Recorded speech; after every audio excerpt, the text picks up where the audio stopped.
Hi, you're listening to Julie Taylor, and this is Julie and Company. Today, our guest is Mark Zimmerl. Mark is one of the organizers of Tour des Arts that is going to take place in most of July, as it does every year. Hi, Mark. Hi, thank you for having me. Thank you for being here. I look forward to meeting with you because you have been involved with Tour des Arts for so long. It's been 31 years now. And you just look 27. How could that be? Art keeps me young. Were you born in the region? I was born in Montreal. Born in Montreal. And when did you migrate? Obviously more than 31 years ago. In 1991, it was my parents were looking for a place and they found their dream property and we moved here. Which section of the townships are you in? We're very near the Brome Fairgrounds, so in the village of Brome. Right.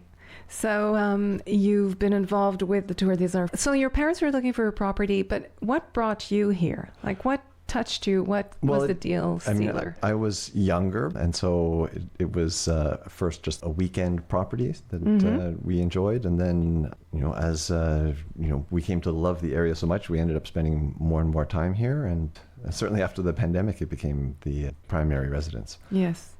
So were you working in the city part-time? What's your work now? I think you are an artist. I am an artist. So I've been full-time since 2003. And previous to that, I was teaching high school. So art and some other subjects as well in Montreal. That's so interesting. Do you have children yourself? I've got one son, yes. Oh, yeah? Is he following in your footsteps? He's creative, but he chooses to not express it in the same way. So he's a computer programmer. So he's a huge problem solver. So I think that's why he chose that career. I see. And so back to your art. I understand your partner and wife is also an artist. She is. So we all do a little bit of everything. So she'll focus a little bit more on the sculpture side. We're working with ceramics, and I'm primarily a painter, but I do a lot of ceramic work as well. And we dabble here and there with some printmaking, some carving every once in a while. Bronze casting too, so. Okay. When you said ceramic, I had this feeling that she was a sculptor. You don't do tableware, you do bigger sculptures? And then my next question would be, you can prepare your answer to all of these all at once. Then do you expose them inside or outside? My wife, Elisa does sculptures, but out of ceramics. So they're clay sculptures, and she does some for outside. So these are large garden sculptures. Yes. And she's most well known for her large rabbits. And but she does other creatures as well. Everything from local animals that one would see, turtles and frogs and things like that, to mythological creatures and human forms as well.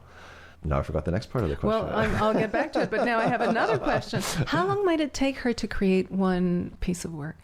Like for the large rabbits, they have to be constructed in stages because the clay needs to firm up, to dry, to support the next level, the higher height. So she'll start at the base and work maybe the first 12 inches, and then that needs to be put aside and it needs to firm up just to air dry. And then once it's at the right consistency, she can continue up and in those stages. So the overall time, it's always difficult to say how long something takes if in a creative process. I understand. So for my paintings, like if I'm in a perfect zone, I can execute quite a large work in hours almost. And then unfortunately that doesn't happen that often to be in that creative zone. And so sometimes it'll take days or weeks, and sometimes it's months. And even now I have pieces in the studio that I started years ago, and anything that's in the studio it's never really finished. So sometimes I'll have paint on my brush and something will catch my eye on a painting, and I have to walk over and make an adjustment. So when do you feel it's done? I imagine, just from my own experience, I did some art in Salzburg during the summer for a what felt like a very long experience there of weeks on end. And here, even in Knowlton, because Knowlton's so wonderful that way, they used to have the Bishop's University, and you could take, it felt like extracurricular, but they were accredited courses recognized by the university and the government. And I did some sculpture there. So I'm relating as you talk. And is it in the process a moment where you feel, ooh, I don't know what direction I'm going to take. I don't know what this is calling for.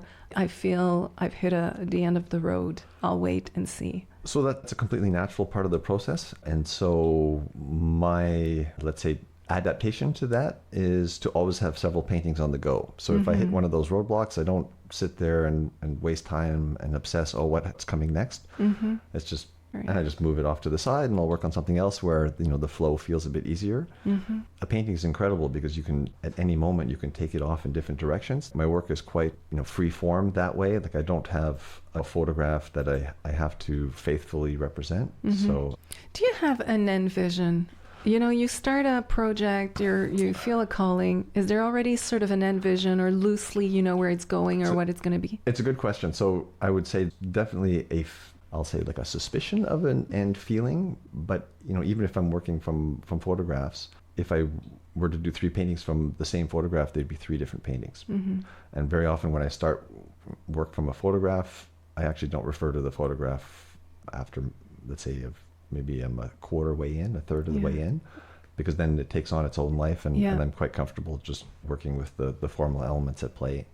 So 2 things come to mind. Do you ever feel that it's your will or your willingness of going in a direction and an end result that gets in the way of a flow? And is that how you deal with it, by when this arises, you have to move on to something else until you can get in the zone? I think there's an element to my painting where there's an element that's not conscious that's at play. And so sometimes, you know, if I get precious about a certain area, I invariably kind of get, you know, stiff. I lose that loose expressive quality.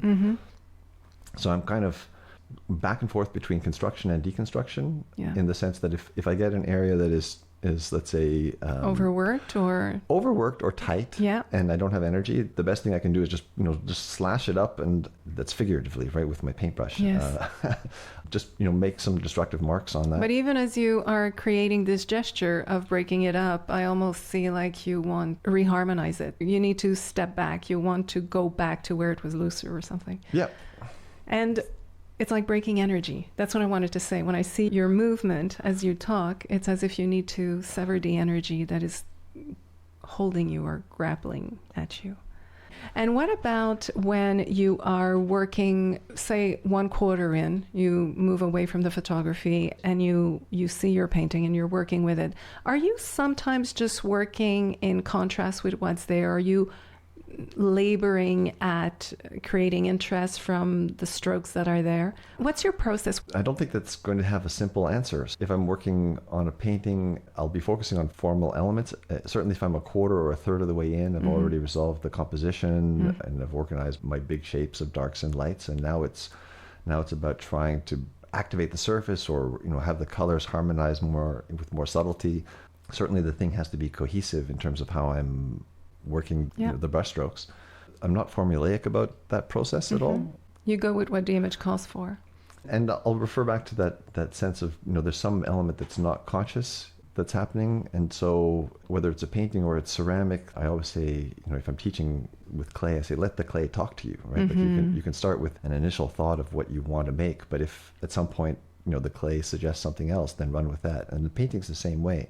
You know, I can start a painting with the thought, oh, it's going to be a bright sunny day, and I've mapped it in, and all of a sudden there's maybe a more moody feeling that is somehow suggested, and I didn't do it consciously, but then once I see that there, I can actually run with it and see where that goes. And that's, you know, the most exciting, the most fun part of it, is I don't know where the journey goes. Do you find that the painting, as it becomes its own person, that you're almost treating it like you're treating a sculpture, where you're removing things to let other things exist? Whether you're using, you know what I mean, by using paint to knock back things and let something else speak. Space is really important. So whether that's, you know, in a painting or it's in music, if you've got, let's say, you know, a few brushstrokes or a detail that is really singing, for you to now put something right next to it that is competing with that, you know, perhaps isn't the best strategy. So, you know, to simplify something that maybe perhaps was more developed before is actually helping. Absolutely. You know, so. Are you inspired by our beautiful landscapes? Absolutely. Tell me more about it. When did your art take on a quality that might have been reflective of our environment? It could be a long story. So I hadn't considered becoming an artist until my art teacher in high school suggested that, I haven't told any of my other students this, but, you know, you should consider being an artist. And I remember being very young and going to the National Gallery in Ottawa and just being awestruck by that little sketch room that they have from the group of 7 sketches. So all the little cigar box lids that they had painted en plein air. And that's what really struck my heart. And then, of course, when I start investigating, okay, how do I become an artist? And I go to art school. And it was, for me, a deviation from what initially brought me to art. And so my artwork became more conceptual. But then, at some point I realized that I wasn't being true to myself if I didn't, go back to what really my passion was. And so that was just being inspired by beautiful places.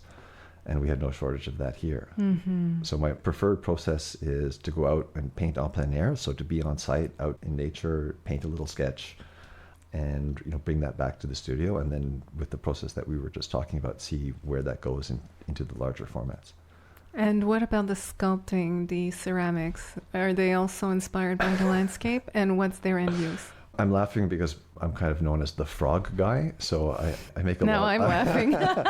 So I do a lot of frogs and animals that are local. And so my wife will do rabbits and I'll do frogs and I'll do owls and other birds. And if I'm so lucky to encounter an owl, like what a wonderful day. And so I like, by working on a creature like that, it just reminds me of those beautiful moments. Do you take people's orders? Do you take commissions? I would say probably half of my work is commission-based. And do you find that they're different in how you approach them and what kind of pressure you have and whatnot? You know what I mean? I absolutely know what you mean. And so usually if I have a commission, I'll actually end up doing several versions of it. I won't take a commission that I'm comfortable with in terms of the subject matter. So, usually if I get a commission, it's based on, work that a client saw in someone else's house or Mm-hmm. or they see, something that I have in the studio, but perhaps it's not the right size. Mm-hmm. So they're thinking along the lines of interior decor or exterior decor. They've already got an environment. They're looking for a piece to set off their environment, more or less. Perhaps. And sometimes it's just they see something that they love, but it's already in someone else's house. Yes. So now they come to you and they have either a picture or they're trying to articulate it to you. I guess it's a process for you because of the time involved doing the end product and wanting to nail it. The whole communication, no? Well, I think I take a lot of pressure off myself by, if I have a commission, I'll do a series and that way I don't feel burdened by the end result. So we talked about the process before. Mm-hmm. So by knowing that I'm going to have several versions, I feel free that I can take it off in any direction at any time. And so that gives me, I can breathe freely. Yes, I understand. When I'm working on that piece. And I mean, I've never had a client that didn't take the work at the end. And all my commissions are word of mouth? No, I was going to say like no pressure, no deposit. Mm-hmm. It's got to be a coup de coeur. And if it isn't, that's fine. Someone else will respond to it. Yes. So that's for the commission work, whereas your work is more pressure from what I understand because you're just doing many at a time. No, I'm kidding. Well, it's normal. Sometimes creative process hits a dead end and I realize that vision, it's not going to come to fruition. It's okay. It's a painting. I just, paint a different painting over it. Perfect. I just heard the answer. It's okay. It's just a painting. So you let yourself off the hook. But I would say a lot of people who are aspiring artists or painters, they want to have these expressive works of art. And yet fear is what brings them to a tightness and this, controlling outcomes, I guess. You can't be wild and free if you aren't ready to just fall on your face completely. Right? I like that philosophy. It's so true. So I've developed from experience a comfort level with being able to take a painting and I'm doing air quotes, ruin it, right? And then bring it back. And so this play between construction and deconstruction. And so as soon as people understand that it's just a painting and you can fix it, then you can take chances. And those chances give you those wonderful accidents. So it's much, much harder for me to try to copy an effect than it is to have it just happen spontaneously. Now, you look back on your career and do you say, because you're talking about tightness, have you found your groove and, how can I say, your authentic expression as you evolved with painting, or you've always been more or less the same? Has that been a journey? It's definitely been a journey. If I look back at works, from 5, 10, 15, 20 years ago, they're not the same. And so it's really interesting for me to think, where's it going to go? And so as long as I keep taking chances, I feel like there'll be some growth there.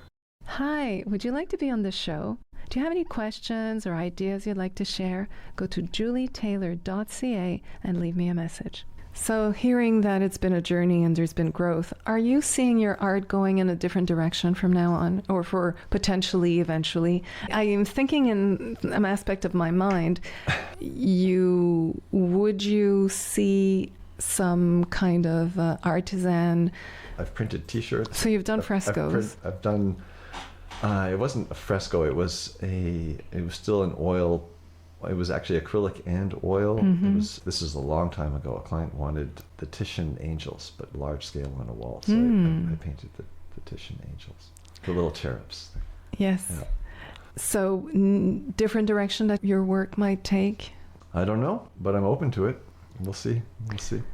So I imagine you've been more and more involved in the community, because you need to go towards the artists of the community and bring them in and organize the whole Tour des Arts. Do you want to tell me what a day in the life looks like for you?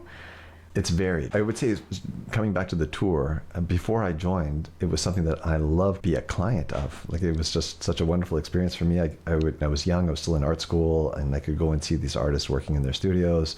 The map the flyer provides gives you an end destination. You get to explore, all these little, hidden gems that you ordinarily, wouldn't even drive through, all these little back roads. So when I joined the tour, I was so excited. And so a day in the life of the tour. I mean, our event is 9 days. And so those are open studio dates where we, invite people to come into the studio. And it's not just an artist sale. We're all the artists, we give demonstrations of techniques, and we really try to make it an interactive experience. And so just like you and I are discussing works, I would have, people come in and they'd ask questions. And, and it's fun for me because, I can have works and, people will see, different things in the work that I haven't seen. It must be very gratifying and validating to have people light up and talk to you about your work and hear about your work. Is it something that gives you a certain amount of feedback? Because I understand an artist works on his own. It's wonderful. Sometimes it's just, someone will walk into the studio and you just, see their eyes light up. And I had no idea this was here. And so it's great. I would probably do art even if I didn't have a single person come and see it. For me, it's a personal joy journey. It's a challenge. Like, just to make a painting is such an incredible challenge. So I find it tremendously gratifying. But then you add the fact that, other people are in a different way sharing in that experience, and they're enjoying being in front of the work. And I have clients come in during the tour and they stay for more than an hour. They're just walking around and absorbing the work. And how many artists are on the tour this? I think we're 36 this year. So I suspect it's impossible to see all 36 of them. So how would somebody go ahead and plan their trip?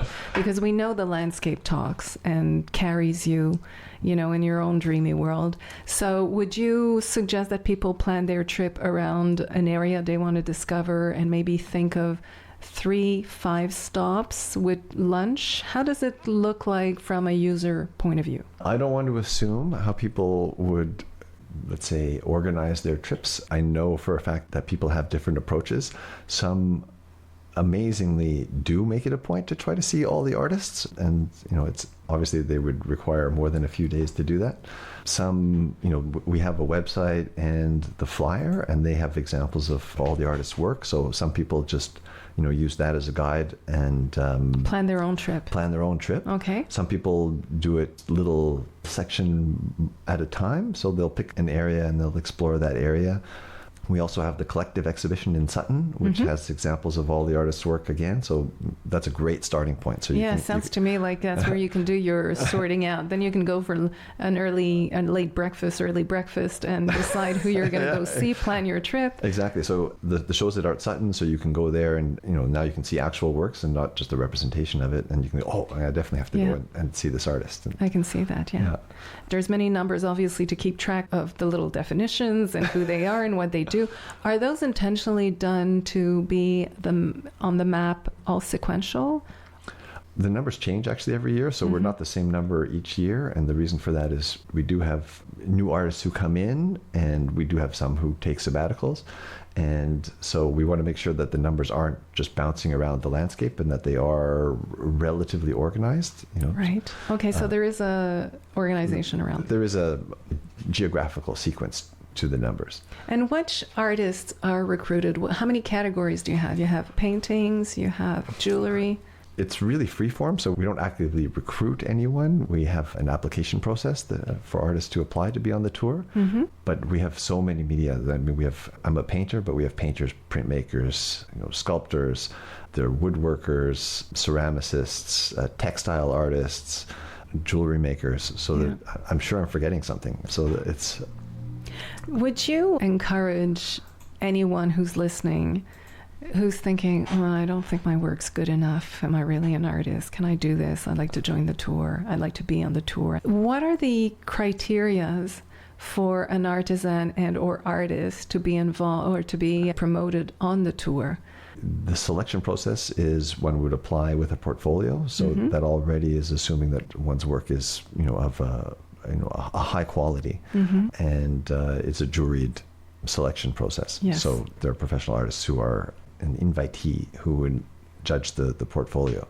So certainly if one's been an artist for several years, we would encourage one to apply.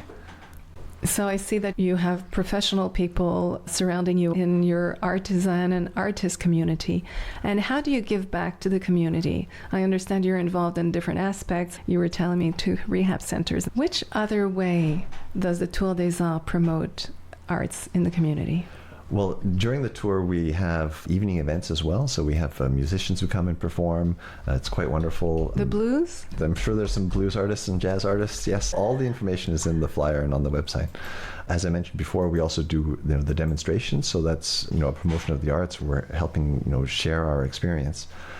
We also do workshops for schools. So we do youth workshops. The artists from the tour go to the local schools and do workshops. I personally also do workshop ceramics at the Dunham House Rehabilitation Center. So if somebody wanted to be involved in teaching something back to the community, would they be in touch with you? Would then you connect them to the school? How does it work? Is it at the school level? The Tour des Arts as an organization approaches the schools, and so we have a contact person who is responsible for that. And then the tour asks, our group of artists who would like to do the workshop. Yes. So I've had schools come to my studio. I've done workshops at schools, and which schools are involved here? I know Knowlton Academy is right here, and I'm not exactly sure which schools, but I know there were schools in Sutton. We just had some workshops as well. Okay, so if anybody hears this and you're involved in your school and you want to bring in Tour des Arts and artists, and you can get in touch. So Tour des Arts, what is the website? It's tourdesarts.com. And all the information's there for this season. So the season is usually in July. And for 2025, what dates are we looking at? This year we're July 12th to the 20th. Okay, so thank you so much, Mark, for coming into the studio and telling us about this. My pleasure. Thank you so much. Thanks for being here.